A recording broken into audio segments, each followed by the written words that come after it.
U rikthyem sërish në studio, gjithmonë në pjesën e dytë të emisionit me të ftuarit tanë, në një atmosferë për kushtimi, respekti dhe dashurie ndaj fjalës së Zotit. Vendi ynë po bëhet qendër e një ngjarje të rëndësishme fetare dhe kulturore, gara ndërkombëtare kuranore, ku marrin pjesë hafëzët dhe lexues të Kuranit nga vende të ndryshme të botës. Ky aktivitet nuk është vetëm një kompeticion i dijes dhe i leximit të bukur të Kuranit, por edhe një urë bashkëpunimi, vëllazërie dhe shkëmbimi të vlerave islame mes popujve. Për të folur më gjërësisht rreth rëndësisë së kësaj gare, organizimit, pjesëmarrjes ndërkombëtare dhe ndikimi që ka te brezat e rinj, sot në studio kemi përfaqësues të Bashkisë Fetare Islame, zotrin Feyzullah Sadiku. Mirë se erdhët në emisionin e mëngjesit të Ritmi i ditës. Së gjithë e nderuar, ju faleminderit për ftesën.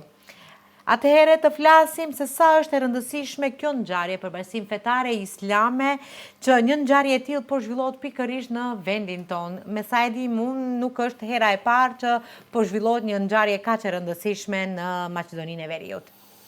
Bismillahirrahmanirrahim. Me emrin e Allahut, mëshiruesit, mëshirbërësit.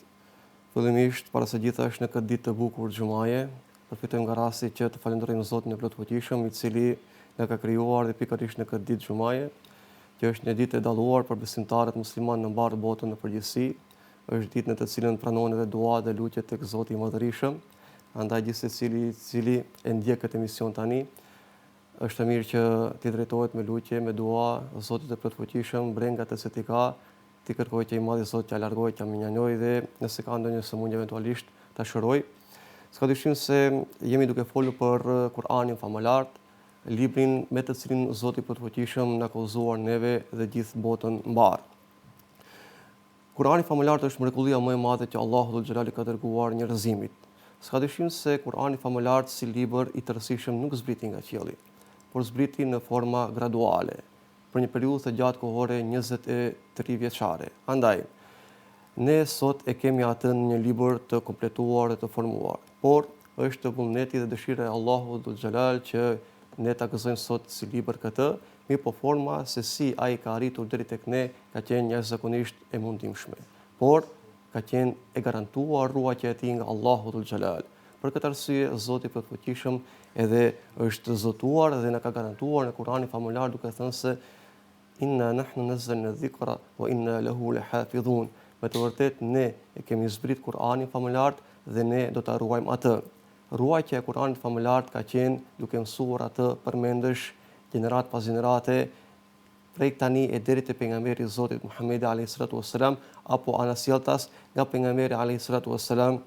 sahabët e tij, tabiinët, gjenerat pas gjenerate deri sot në ditët tona të cilët ne jetojmë dhe veprojmë. Andaj, kjo formë e memorizimit të Kur'anit famëlar ka qenë e ndryshme nga një popull tek tjetri. Teknikat, metodat, format e memorizimit, se si është memorizuar, ka qenë ndryshueshme, pavarësisht nga hoxha, nga ai i cili u ka mësuar muhafizi Kur'anin famëlar të tjerëve, nxënësve të tij, hafizëve të ri të tij. Dhe sot ne mundohemi që me forma të ndryshme, me mënyra të ndryshme që t'i nxisim dhe t'i motivojmë të ri që ta mësojnë Kur'anin famëlar përmendesh. Duke qenë se jam edhe unë vetë një nga ata të cilët kanë memorizuar Kur'anin famëlar, dua të tregoj dhe dua që nga vetë të qartë me dije se për më arritur në këtë gjendje është një sakrificë goxha e madhe e mundimshme për arsye se duhet që bësh ballë sprovave, tundjeve të dinamikës së kohës në të cilën ne jetojmë, duke të qenë se jetojmë në një kohë sprovash, në një kohë ku ne jemi gjithmonë të mbuluar nga sfida të ndryshme, të cilat mundohen që të na vjedhin kohën. Andaj, të ndash kohën në ditët e sodit duke ju thënë stop rrjeteve sociale, videolorave të ndryshme, për një të ri të një moshë 10 deri 15 vjeçare është me të vërtet mundim i madh, është një sakrificë e madhe. Andaj, Bashkia Fetare Islame e Republikës së Maqedonisë së Veriut, fal angazhimit të palodhshëm për kushtimit punës sakrificës së kryetarit të saj, Reisul Ulema Haxhi Hafiz Shaqir Efendi Fetau, arriti që të krijojë një bashkëpunim të jashtëzakonshëm, arriti që të arrijë kulmin e bashkëpunimit me gjitha shtetet e botës islame, me gjitha institucionet zyrtare të botës islame dhe evropiane dhe botës mbar në përgjithësi, kështu që sot ne arritëm që në bashkëpunim me Mbretërinë e Arabisë Saudite, në krye me mbretin Salman bin Abdul Aziz dhe princin e kurorës Mohammed bin Salman, në bashkëpunim me Ministrinë e çështjes islame, thirrjes dhe udhëzimit, të udhëhequr nga ministri Sheikh Abdulaziz bin Abdulatif Al Sheikh, të organizojmë kompeticionin e 4 të garave kuranore, i cili do të realizohet në Shkup, duke filluar nga data 25 korrik deri në 29 korrik 2026. 2026. Mund të na thoni çfarë dallon këtë edicion nga garat e viteve të mëhershme, të cilët dhe a ka rëndësi të themi në organizimin, në numrin e pjesëmarrësve në këtë garë? Gara e këtij viti, e cila do të zhvillohet në Maqedoninë e Veriut, është shumë ndryshe nga garat të cilët janë realizuar vitet më herët në Maltëzi, në Shqipëri dhe Kosovë. Për arsye se këta gara të cilët realizohen këtu në Maqedoni janë të nivelit ndërkombëtar, ku do të marrin pjesë garues nga shumë shtete të botës. Këta gara janë ata të cilat me të vërtet do të jenë të përfolura vite me radhë, për arsye se kërkesa e vet ministrit të çështjeve islame, thirrjes dhe udhëzimit ishte që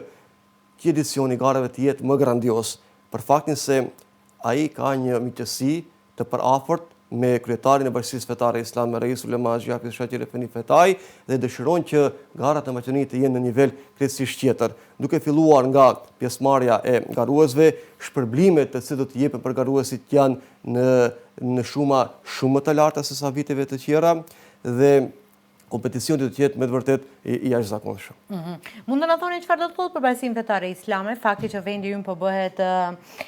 një ndër vendet mikpritës i një aktiviteti ku mblidhen lexues të Kuranit nga vende të ndryshme të botës. Ju e potencuat që për mbretërinë për herë të parë po mbot, po që do të jetë një garë më e madhe krahasuar me viteve tjera ku çmimet do të jenë më të mëdha dhe do të jetë më ndryshe nga herave tjera që është organizuar. Edhe në të kaluarën ka pasur organizime të këtilla të nivelit lokal. Mirë po kjo është hera e parë që në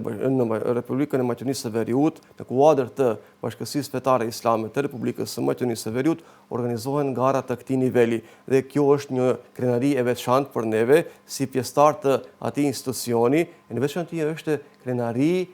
për gjithë besimtarët e këtij vendi, për arsye se besimtarët arrin ta kuptojnë se ky institucion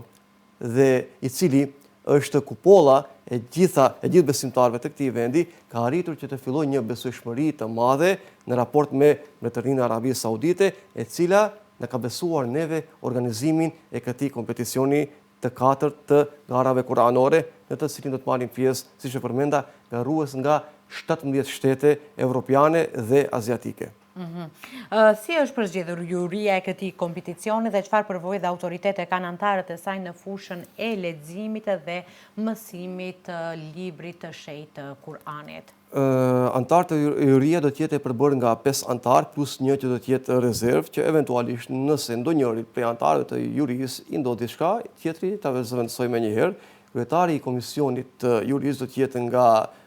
Universiteti Islamik i Medinës, në drejtimin lënda e Kuranit famulart, i cili është një ekspert i leximeve të Kuranit, duke qenë se e lexon Kuranin me 10 lexime, është ekspert dhe njohës bukur i mirë i tezhvidit, drejt leximit të Kuranit famulart, dhe për memorizimin mos bisedojmë. Andaj ata kanë përzgjedhur edhe 5 antarë të tjerë të jurisë, ku do të kemi antar jurie nga Maqedonia e Veriut, nga Kosova, nga Shqipëria, nga Bosnia dhe nga Turqia. Mund të na thuani se cilët janë disiplinat ose kategoritë e garimit dhe a garojnë pjesëmarrësit vetëm në leximin e Kuranit apo edhe në hifz, që do të thotë mësimi i Kuranit të përmendësh, të pjesëve ose të gjithë Kuranit? Realisht njoftimi është bërë garat ndërkombëtare kuranore të memorizimit, recitimit dhe intonimit të Kuranit famullar. Do thotë se esenca, qëllimi kryesor është memorizimi i Kuranit famullar. Motivimi i të rive në memorizimin fillimisht të disa pjesëve të Kuranit famullar e më pas të tërë Kuranit si të rësi. Kjo është qëllimi kryesor sepse edhe organizohen këto gara, që t'i motivojmë të rit, dhe më thënë t'i nxisim të rit, që ata mos jenë pasiv, por të jenë pjesë përbërëse e këtij zinxhiri i cili arrin deri tek pejgamberi alayhis salatu wassalam në memorizimin përmendesh të fjalës së Zotit të plotfuqishëm. Kategoria e parë dhe më kryesorja është memorizimi i tërësishëm i Kuranit famullar. Do të thotë se për me marrë pjesë në këtë kategori duhet që kandidati ta njohë mirë Kuranin famullar duke filluar nga surja Fatiha deri te surja Nas pa asnjë lëshim, pa asnjë gabim. Kategoria e dytë është kategoria me pjesëmarrje në 10 gjuz, 10 pjesë të Kuranit famëlar. Do të thotë se kandidati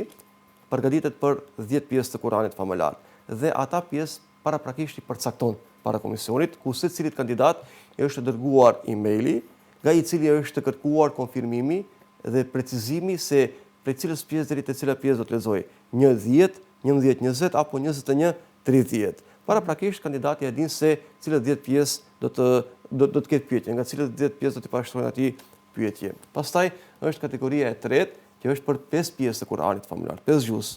Edhe për këtë është dërguar email gjithë kandidatëve, ku ata duhet që të specifikojnë se cilëve pjesë do t'ju nënshtrohen para komisionit. Është ajo për 2 gjuz, e katërta kategori, edhe për këtë është dërguar email gjithëve që t'i specifikojnë se cilët gjuz, dhe kategoria e 5 dhe e fundit është për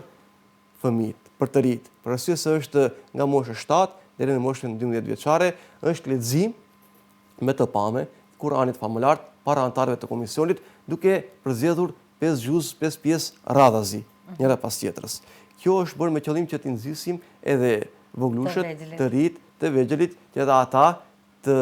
kenë një lloj dëshire, një lloj entuziazmi, një lloj energjie për me mësuar Kuranin famëlar, përmendesh në të ardhmen. Ndërsa kushti i pjesëmarrjes për këto kategori tjera është duke filluar nga mosha 12 deri në moshën 30 vjeçare. Kushte tjera nuk ka. Do të thënë duhet të jetë i Zoti që ata pjesë të cilët i ka paraqitur para antarëve të komisionit duhet që t'i di përmendsh bukur dhe mirë.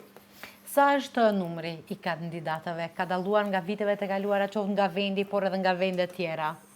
Viteve të kaluara në Shqipëri dhe në Kosovë, garat janë zhvilluar për 2 ditë. Këtu në Maqedoni kanë përzgjedhur që garat të zhvillohen brenda 4-5 ditëve. Do të thotë se kjo tregon se më të vërtet ata i kanë dhënë shumë rëndësi vendit tonë, Bashkisë Fetare Islame dhe hafizlerëve të këtij vendi, duke e zgjatur edhe intervalin kohor të garës, duke filluar nga data 25, 26, 27, 28 dhe 29 korriku. Do të thotë se kjo tregon se më të vërtet këto gara janë shumë të rëndësishme dhe interesimi është shumë i madh. Ne në këtë edicion të garave deri tani kemi pranuar 192 kandidatë. Do të thotë se jemi afër numrit 200 të kandidatëve të cilët do të marrin pjesë në këto gara kuranore. Andaj gara do të jetë e zjarrt. Gara do të jetë shumë e fuqishme dhe inshallah dhe besoj dhe shpresoj që kandidatët e kanë marrë shumë me seriozitet të plot këtë garë dhe janë përgatitur ashtu siç i ka hije një garuesi. Mund të na thuani se cilët janë kriteret më të rëndësishme që juria merr parasysh gjatë vlerësimit? Sa rëndësi kanë rregullat e tajvidit, bukuria e zërit, saktësia dhe qetësia të themi gjatë leximit të Kuranit, duke pasur parasysh se kemi edhe nga mosha 7 vjeçare që janë të vegjëlit ata, ndoshta sa do pak emocionet do e bëjnë edhe të vetën. Para së gjithash për kategoritë që janë me memorizim, mësim përmendesh, vlerësimi maksimal jepet për mësimin përmendesh, mos gabimin gjatë interpretimit të Kuranit famëlar. Pastaj vijnë elementet tjera, vjen tajvidi, rregullat e tajvidit. Pastaj vjen edhe mekami, domethënë, zëri i bukur, e pastaj vjen qetësia e kështu me radhë. Mirë po, esenca kryesore është të mos gabohet gjatë leximit. Për arsye, pavarësisht se ke lexuar me tajvid mirë, pavarësisht se ke lexuar me zë të bukur, mirë po, nëse eventualisht juria, antarët e komisionit kanë ndërhyr, të kanë ndërprerë gjatë leximit se ke bërë gabim, atëherë me automatizëm kjo e minimizon gjasat për më arritur që të fitohet një vend konkret në këto gara. Dhe garat janë të ndara, domethënë veç për meshkujt, veç për femrat. Në një sallë do të jenë gjitha. Mirë po, vlerësimi do të jetë i ndarë. Për shembull, tani do të kemi 2 fitues të vendit të parë në kategorinë e parë, 2 fitues të vendit të dytë në kategorinë e parë, 2 fitues të vendit të tretë në kategorinë e parë. Për meshkujt do të jetë veçmas vlerësimi, për vajzat do të jetë veçmas. Andaj shpërblimet janë të majme shumë. Unë deri tani askush nuk e din, por me që jemi në emision dhe do ta shpalosi se shpërblimi ekskluzive do të jetë maksimal për vendin e parë në kategorinë his është 10.000 euro për kandidatin mashku, 10.000 për kandidatin femër. Për të dytën? Për të dytin 8.000, i treti 6.000 e kështu me radhë. Pastaj vijnë ato kategori tjera ku shpërblimet janë si asnjëherë më parë dhe vendi jon nuk ka qenë dëshmitar i një ndarje të çmimeve të kësaj natyre asnjëherë. Shpresojmë që të fiton më i miri, të jetë, e dim që qëllimi është sadopak për t'i nxitur edhe të rinë për të mësuar Kuranin, librin e shenjtë, që të dinë rëndësinë e këtij librit. Mund të na thuani si për një garues që merr pjesë në një garë të tillë, sa e gjatë është rruga e përgatitjes? Ju edhe vetë Ceka që jeni e dini Kur'anin, përmendesh dhe çfarë sakrificash dhe përkushtimi kërkon ky proces për të mësuar librin e shenjtë të Kur'anit? Ky proces kërkon një sakrificë dhe një përkushtim jashtëzakonisht të madh, fillimisht nga vetë personi i cili dëshiron të mësojë përmendsh Kur'anin famuljar, pastaj nga familja e tij dhe natyrisht bara më e madhe i bie muhafizit, atij i cili ja mëson Kur'anin përmendsh, atij kandidati, atij hafizi, se me të vërtetë unë kur e kam kryer hifzin ka qenë periudha e viteve 99-2002. Ishte një periudhë ku nuk ishmi shumë të tunduar nga rrjetet sociale, teknologjia, zbavitja e kështu me radhë. Mirë po, për skaj asaj, kishmi shoqërinë e cila vazhdimisht na ftonte që të dalim dhe të lozim me ata, që të kalojmë kohën. Dhe t'ju thuash jo atyre dhe të mbyllesh në dhomë për mësuar Kur'anin famuljar, është me të vërtet sakrificë ka qenë atë kohë, e tani është shumë më e madhe, për arsye se atë i cili vazhdimisht të ngasmon dhe nuk të lënë rehat për me u koncentruar dhe për me mësuar, e keme vete, celulari, i cili vazhdimisht të thotë se leje Kur'anin famuljar dhe urdhëro zbavitu pak me celular. Mirë po, në këtë kohë, kur shoh se me të vërtet ka dalë një hafiz i ri, habitem dhe ndjehem jashtëzakonisht shumë krenar dhe i lumtur, për arsye se atëherë me të vërtet zë vend fjala Allahut xhallahu ku thotë me të vërtet ne zbritëm dhe ne do ta ruajmë. Mos u brengosni ju për rrethanat që ndodhin. Ka se është Allahu ai i cili ka garantuar se ky Kur'an do të ruhet dhe do të vazhdojë të ruhet. Mirë po, të bëhesh hafiz dhe të marrësh pjesë në gara është krejtësisht diçka tjetër. Për arsye se pjesëmarrja në gara kërkon trajnim të veçantë, kërkon ushtrim të veçantë, kërkon që ti jesh në rrjedha të vazhdueshme me procesin e garave. Për arsye se forma se si të parashtrojnë pyetjet, forma se si duhet të përgjigjesh, qetësinë të cilën ti duhet ta ruash, të gjitha këta janë teknika të veçanta dhe duhet minimum një vit kohë për mu përgatitur, mjaftueshëm për me marrë pjesë në gara kuranore dhe rezultati nuk mund të pritet fillimisht drejt në garën e parë, por rezultatin mund ta pres kandidati në garën e 5 apo të 6. Për arsye se krejt kjo periudhë kohore është një trajnim i veçantë,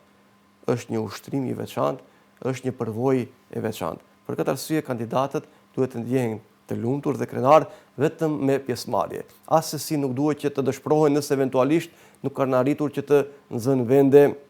kryesore, të parin, të dytin apo të tretin, por duhet të ndjehen të lumtur se kanë marrë pjesë. Për arsye se kjo është një mundësi dhe një derë e cila hapet për të marrë pjesë pastaj në gara të tjera kuranore dhe për me zënë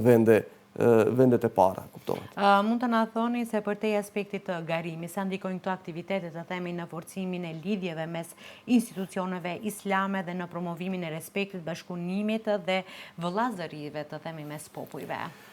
Ky event dhe shumë eventet të tjera ndikojnë shumë pozitivisht në forcimin e bashkëpunimit mes Bashkësisë Fetare Islame të Republikës së Maqedonisë së Veriut dhe institucioneve tjera si motra që i kemi në rajon dhe në botën e mbar, për arsye se ne do të kemi këtu prezent në ditën e mbylljes së programit edhe krerët fetar të Bashkësive Fetare Islame të shteteve të rajonit. Po ashtu do të kemi edhe personalitetet e larta shtetërore, komunale, të shoqërisë civile, të korit diplomatike kështu me radhë. Mirë po, ajo që është më e rëndësishme është se bashkë me këta hafiz do të vinë edhe përfaqësuesit e tyre, përfaqësuesit e institucioneve të shteteve përkatëse, ku kjo do të ndihmojë pozitivisht në forcimin e bashkëpunimit dhe hapjen e rrugëve që edhe ne në të ardhmen, si kemi marrë pjesë deri tani, të vazhdojmë që të marrim pjesë edhe në shtete tjera me kandidatët tanë, duke marrë pjesë në garat kuranore. Mund të na thoni nderuar se çfarë roli kanë prindërit, mualimë dhe medreset në zbulimin dhe përgatitjen e talenteve të rinj që nesër mund të përfaqësojnë vendin në gara ndërkombëtare? Roli i prindërve, i mualimëve, i profesorëve të medreses, i drejtorisë të medreses dhe i muhafizëve dhe i drejtorëve të instituteve të hifzit në këtë drejtim është shumë i madh, për arsye se ata janë në kontaktin e padrejt për së drejtim me kandidatin dhe ata kanë mundësi që ta kuptojnë se sa më të vërtet ka talent ky kandidat për me marrë pjesë në gara kuranore, apo sa me të vërtet ka njohuri dhe mund të dalë faqebartë në një kompeticion, në një garë kuranore. Andaj, ne asnjëherë nuk i përzgjedhim kandidatët në bazë të bindjeve tona, por i kërkojmë që ata na propozojnë medreset, institutet e hifzit dhe muftinit, për arsye se ata kanë më tepër njohuri, ata i kanë kontakte edhe muallimët të drejt për drejt dhe pak a shumë ata më shumë se ne i njohin kandidatët. Ne jemi në administratë dhe ne mbajmë lidhjet me institucionet tjera relevante në shtetet e rajonit dhe të botës në përgjithësi, ndërsa anën përgatitore dhe aspektin profesional të përgatitjes së kandidatit më së miri e din profesorët e medreses, e din muallimët, e din muhafizët, e din drejtorët e instituteve të hifzit dhe ata na propozojnë kandidat dhe nëse eventualisht kemi më shumë se një kandidat për një kategori, atëherë ne bëjmë vlerësimin e brendshëm, cili prej kandidatëve e fiton atë garë të brendshme, ai pastaj do të jetë ambasador dhe përfaqësues i Bashkisë Fetare Islame në garat ndërkombëtare në shtetin nga i cili është kërkuar që ne të marrim pjesë në garë kuranore. Atëherë mund të na thoni se kjo garë që do të mbahet në vendin tonë është e hapur edhe për publikun, për gjithë ata që dëshirojnë për të dëgjuar Kuranin, për t'i parë të rinj se sa dinë dhe për ta parë nga afër këtë ngjarje madhështore? Po, faleminderit për pyetjen, është shumë e rëndësishme për arsye se garat kuranore ndërkombëtare të cilat do të realizohen në Shkup janë të hapura për publikun, të gjithë besimtarët e vendit dhe të rajonit, të cilët kanë dëshirë që të ndëgjojnë për sa afërmi sesionin e ndëgjimit të kandidatëve, kanë mundësi që të vinë në hotelin DoubleTree by Hilton në Shkup, duke filluar nga data 26 korrik 2026 deri në datën 29 korrik 2026. Edhe atë duke filluar nga ora 10 e mëngjesit. Dita e parë, data 25 do të jetë hapja solemne, në të cilin do të hapë kryetari i Bashkisë Fetare Islame, Reisul Ulema Haxhi Hafiz Shaqir Efendi Fetai, dhe njëkohësisht do të ketë fjalime dhe atasheu për çështje fetare pranë ambasadës së Mbretërisë së Arabisë Saudite me seli në Tiranë, zoti Abdullatif bin Nasr El Husseini, dhe pastaj do të ketë edhe video promovuese ku do të shpjegohet për parapërgatitjet të cilat janë bërë, urdhri se si ka ardhur nga mbreti, nga ministri e kështu me radhë, deri në marrjen e vendimit se këto gara grandioze të zhvillohen në Shkup dhe më pas do të ketë edhe një video instruction për gjithë kandidatët se cilat janë rregullat, çfarë rregullash do të kenë, si duhet t'ju përmbajnë atyre rregullave, si duhet performojnë, kur do të fillojë, si do të fillojë kështu me radhë, të gjitha këta do të bëhen më datën 25 korrik, ku do të jetë edhe hapja solemne e këtyre garave. Pastaj, me 26-in nga ora 10 deri ora 13 është sesioni i parë, pastaj ka një pauzë, nga ora 16 deri ora 20 e mbrëmjes është sesioni i dytë dhe kjo do të vazhdojë deri me datën 28. Ndërsa në datën 29 nga ora 9 e mëngjesit deri ora 13:00 do të jetë sesioni i fundit i ndëgjimit të kandidatëve dhe nga ora 2, do të thënë nga ora 14:00 deri në ora 16:00 do të jetë edhe shpalosja e fituesve të këtij kompeticioni. Ne jemi me shpresë se kandidatët tanë do të arrijnë që të korrin suksese të larta. Këtë e them jo se kam dëshirë, por këtë e them nga përvoja që kemi pasur në të kaluarën se në Shqipëri, në Tiranë, kandidatët nga Maqedonia e Veriut arritën që të fitojnë vendin e parë në kategorinë e parë, si për femrat edhe për meshkujt, arritën që të fitojnë vendin e dytë në kategorinë 5 gjus, arritën të fitojnë vend në kategorinë 10 gjus dhe në kategorinë 2 gjus. Të njëjtën e arritën edhe në Kosovë vitin e kaluar, ku kandidati ynë arriti që të zëjë vendin e parë në kategorinë më të rëndësishme në hifz në Kuranin familjar, ku pastaj patëm edhe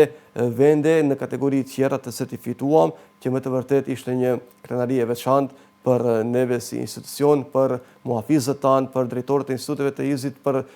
medresen Isabeu dhe për gjithë besimtarët e këtij vendi, besoj. Për një organizim të tillë, mund të themi që aktivitetet ndërkombëtare, cilat kanë qenë sfida të themi më të mëdha që keni hasur si në aspektin organizativ, ashtu edhe në aspektin atë logjistik. E dim që në bashkëpunim me Mbretërinë Arabike, po gjithsesi pasi ne jemi tani ato mikpritësit, jemi Bashkia Fetare Islame, besoj që e ka marrur të themi që është një ngjarje kaq madhështore, mund të themi që sfidat kanë qenë më të mëdha. Në momentin e parë kur na u dha lajmi se Mbretëria e Arabisë Saudite, respektivisht Ministria për çështje islame, thirrje dhe udhëzim ka vendosur që edicionin e 4 të garave ndërkombëtare kuranore ta realizojnë në Shkup, ne ndjejmë një entuziazëm, një kënaqësi të papërshkrueshme për arsye se është kënaqëri e veçantë që fjala e Zotit të memorizohet dhe të bëhet garë në drejtimin se kush më bukur, më mirë e ka mësuar përmes fjalën e Allahut xhallahu pikërisht në Shkup dhe mikpritëse dhe organizator kryesor të jetë Bashkia Fetare Islame. Kjo për neve ishte një e arritur e veçantë, andaj ne u mobilizuam që nga momenti i parë që fillimisht të him në kontakt me një nga hotelet më prestigjioze të vendit, për arsye pavarësisht faktit se ne menduam që ta bëjmë në një prej xhamive, mirë po infrastruktura nuk na lejonte një gjë të tillë për arsye se kandidatët që të gjithë, domethënë 191 kandidat duhet vazhdimisht të jenë prezent në sallë dhe nuk kemi kapacitete për me mbuluar akomodimin e tyre. I vetmi hotel i cili na e ofronte dhe i plotësonte kushtet dhe na ofronte një mundësi të tillë ishte DoubleTree by Hilton dhe ne në bashkëpunim me Mbretërinë e Arabisë Saudite përnotuam 110 dhoma të hotelit për të gjithë kandidatët, ku kandidatët do të jenë të akomoduar në hotel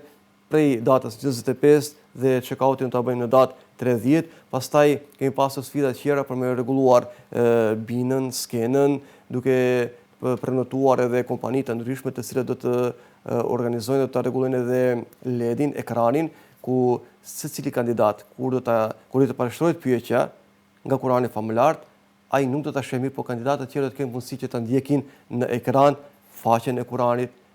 e cila i është parashtruar kandidatit në mënyrë që të gjithë të jenë të vetëdijshëm se cili kandidat se ku ka gabuar, si ka gabuar, që në të ardhmen mos kemi thashë theme, jo gaboj, jo nuk gaboj kështu me radhë. Pastaj kemi pasur edhe sfida të tjera, por kanë qenë sfida të këndshme, të ëmbla, që nuk mund të llogaritim si sfida, po mund të llogaritim si një përvojë e bukur, e mirë, e këndshme për neve, për arsye se është nder dhe kënaqëri që të jesh kontribues në një organizim i cili bëhet vetëm për me nxit dhe motivuar të rinjt për memorizimin e fjalës së Allahut fuqiplot. Dhe në fund, cili do të ishte mesazhi juaj për gjithë ata të rinj të ndoshta hamensojnë për të marrë pjesë në gara të kaq të mëdha, kaq madhështore, dhe pasi që jemi edhe ditë e premte, ditë e xhuma, një ditë e madhe që konsiderohet në fejen islame ditë festive. Mesazhet tonë janë të qarta, natyrisht të gjithë kandidatët të cilët kanë memorizuar Kur'anin famullar ose dinë pjesë të ndryshme të Kur'anit famullar dhe janë pjesë përbërëse e kërkesës së kësaj gare, janë të hapur dhe të mirëseardhur që të marrin pjesë në këto gara, duke aplikuar në linkun që ne e kemi shpërndar disa herë në profilin faqen zyrtare të Bashkisë Fetare Islame. Andaj,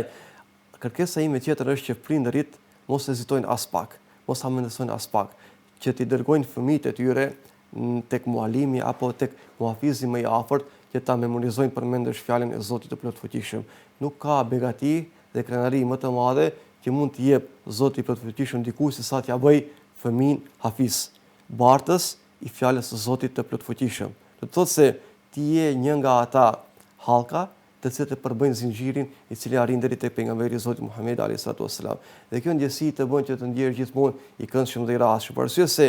kjo është një mundësi, kjo është një moment i cili t'i ruan gjithmonë lidhjet dhe raportin me Zotin e plotfuqishëm dhe të bën që ti njëkohësisht jesh edhe shkaktari, kryesori i cili do të kontribuosh edhe të tjerët të jenë në raporte të fuqishme, në lidhje të fuqishme me Zotin e plotfuqishëm. Andaj, unë vlerësoj se të gjithë të rinjt duhet që të jenë të nxitur, duhet që të kenë elan, motiv dhe të jenë entuziast në drejtim të mësimit përmendsh të fjalës së Zotit të plotfuqishëm. Ju faleminderit edhe një herë që ishit pjesë e emisionit tonë në ritmi ditës dhe që dha gjitha këto informacionet që kanë të bëjnë pikërisht për këtë ngjarje kaq të madhe që do të organizohet në vendin tonë. Faleminderit juve për ftesën, ishte kënaqësi që t'i shpalosim disa nga këto detaje, mirë po